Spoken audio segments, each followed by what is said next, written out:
So this is my WE gas blowback SPR.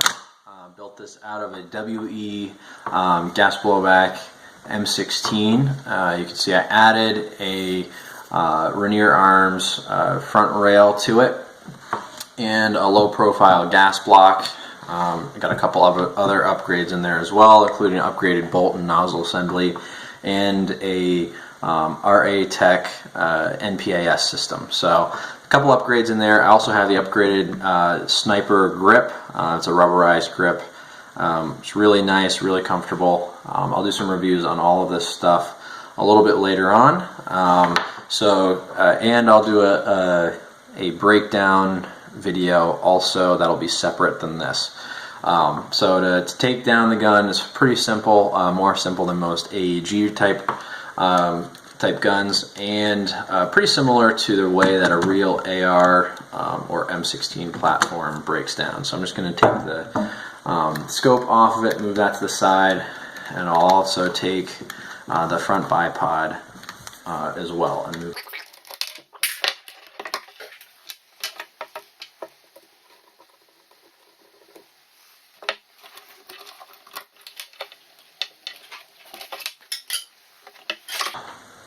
Alright, so now that we've got the furniture out of the way, we're just going to pop these pins out right here, flip it over, and these will pull right out just like that. So this is going to separate the lower receiver. We'll set that aside. You can see we have access to the upper receiver at this point. Take out the bolt assembly, just pull a locking pin on the charging handle. Move it out a couple inches, and then the bolt assembly will pull right out just like that. So we'll set that aside. To pull the charging handle out, you're going to need, there's a little notch. You can see there's a little notch on the charging handle. Lines up with a notch that's in the channel, so you have to line those notches up in order to lift the charging handle up and out. So we'll move that off to the side. So now we've got the upper receiver mostly stripped. There's a couple other things we need to do. I'm going to flip this over. We're going to need to take off this front rail. I won't go into too much detail on this. I'm just going to have to remove these two Allen screws there. That will get this rail out of the way. And then we'll just have to take off the barrel nut. I'll show you that piece once the rail is out of the way. And then we can actually install the barrel, which is a 510 millimeter Angel Custom stainless steel tightbore. It's a 6.01. Alright, so now that we have the front rail off and the upper receiver is disassembled, all we really have to do to get to the hop up and the inner barrel is take off the nut here, the barrel nut. So if you don't have a tool for this, and they do have tools that help you to get these on and off, what I typically will do is take a rag or a towel, and it helps to get a little bit of grip on the barrel nut and to get it moving. So usually these aren't too terribly hard to get on and off. They just have to be fairly snug, and this one actually has an O-ring on it, which makes it a little bit easier even to get it on and off. So this will slide apart just like that. You don't need to take the barrel nut all the way off. As you can see, there's a gas block in the way. But we're pretty much done with the outer barrel assembly. We can set that aside because now what we have is the inner barrel, the hop-up chamber, and the upper receiver. So if we grab the hop-up chamber, and I wouldn't grab it by the barrel, I'd grab it by the piece of the hop-up chamber that's sticking out, and just pull straight out. So now you're left with the inner barrel and hop-up assembly. You can see there is a little screw right there that holds together the hop-up assembly. So I'm going to go ahead and take that out. Okay, so the screw is out. You will need a small Phillips head screwdriver to get that screw out. And then the shell for the hop-up will just pop apart.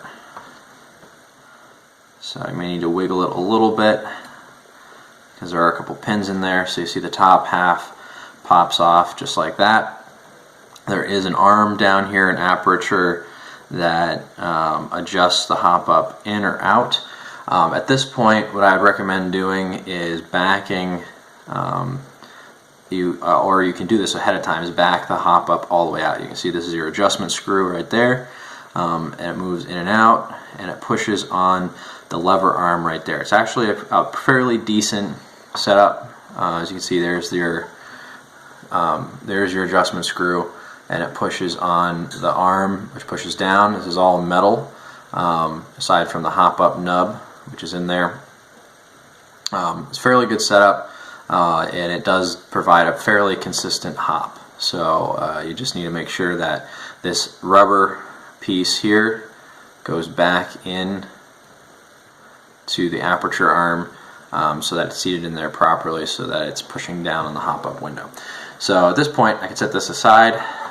We just need to get the hop-up bucking off of the old barrel so we can install it on the new barrel. So sometimes these can be a little difficult to get. If you grab them and squeeze a little bit, you can get them to pop off a little bit easier. With the gas blowback ones, they do have this ring there that helps to secure the hop-up bucking on, so it can be a little bit difficult to get off sometimes, but if you squeeze a little bit, usually it pops right off. So one thing to check at this point is check inside, make sure that the hop-up bucking is not torn, and that none of the ribs that are supposed to align the hop-up are torn at all. This one looks like it's in pretty good shape. The nub looks like it's intact. All of the ribbing looks like it's intact. So this one's good to go. It's pretty new hop-up bucking. It's a REAP style A+ bucking. Has worked pretty well.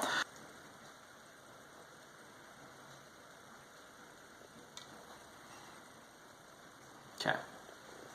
So now the bucking is installed in the on the outer barrel, the new outer barrel. Went on pretty smoothly. I think it's because this one is a slightly smaller external diameter than the original barrel, so it went on pretty smooth. You'll see when you're looking at the bottom half of the shell, this is the piece of the hop-up shell that has the adjustment screw in it. There is a channel down there. You want to line up the channel, the piece that sticks out on the bucking with that channel, because that holds it in place. So we will push that down. It just snaps right into place. Want to make sure that your hop-up nub is there, your adjustment screw and your aperture arm are all intact, and then it'll take the top half. Take the top half of the hop-up chamber and fit it down right on top. Want to make sure it fits all together snugly. We'll drop that small screw back in there. We'll have to line it up a little bit so that it goes in. There we go. And then just snug it down. Now, you want to make sure that you're not going to thread anything, particularly with these smaller threads. So I usually thread it in a little bit and then back it out and then put it back in, just to make sure everything's aligned properly. You're not going to strip any threads, because this is a $50 unit or so, so you don't want to strip the threads, because if you do, then you have to buy a whole new hop-up unit. So you can see it's pretty stable. The stainless steel feels very solid. So what we're going to do now is I'm going to put this assembly back into the outer barrel just to test it, just to test the fit. I can tell there's a little bit of wobble there. There's a little bit of wobble. So I'm going to keep pushing it in. Alright. So the hop-up chamber fits snugly into the outer barrel, but the inner barrel is wobbling a little bit. So what I'm going to do, the other thing you want to check here actually as you're doing this, is fit that in there. Just check the other end of your outer barrel. Make sure that you have a nice seal there, where you can see the barrel is seated properly. Alright, so now what I'm I'm going to do is I'm going to take this back out. I'm going to wrap a little bit of tape around the end of this outer barrel to make sure that it doesn't wobble, because we don't want this wobbling inside of the outer barrel. So we'll just grab some tape and we'll put that on there.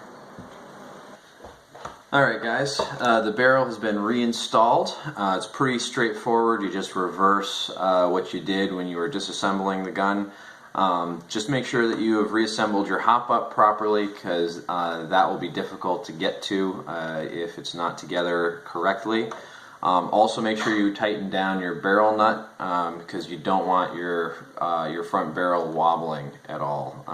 You know, that's a little easier to get to, but you don't want to have to deal with that. So I have had a chance to range test this, and I've also played 2 matches so far since the barrel has been installed. It's performed very well with heavyweight BBs, so .36s, .4s. So you're really going to want to run heavier weight BBs with a gas blowback rifle like this. And the reason is the way the gas expands in the chamber, it uses that energy much more efficiently if you have a heavier weight BB. So you'll really notice a difference. This gun can reach out and touch anyone on the battlefield just as well, if not better, than any AEG out there. And you know, it really makes sense to use the heavier weight ammo on this type of gun anyway. You've got smaller mag capacity, you know, 25, 30 rounds. So you're not going to be using as much ammo as you would with an AEG. So it really makes sense to go for that heavier weight, more expensive ammo, really get the advantage in terms of range and accuracy over AEGs that are on the field. One of the other things, I will be doing some reviews on the internal upgrades on this gun, as well as an overview of the whole gun itself. So stay tuned for that. Hopefully those will be coming out in the near future.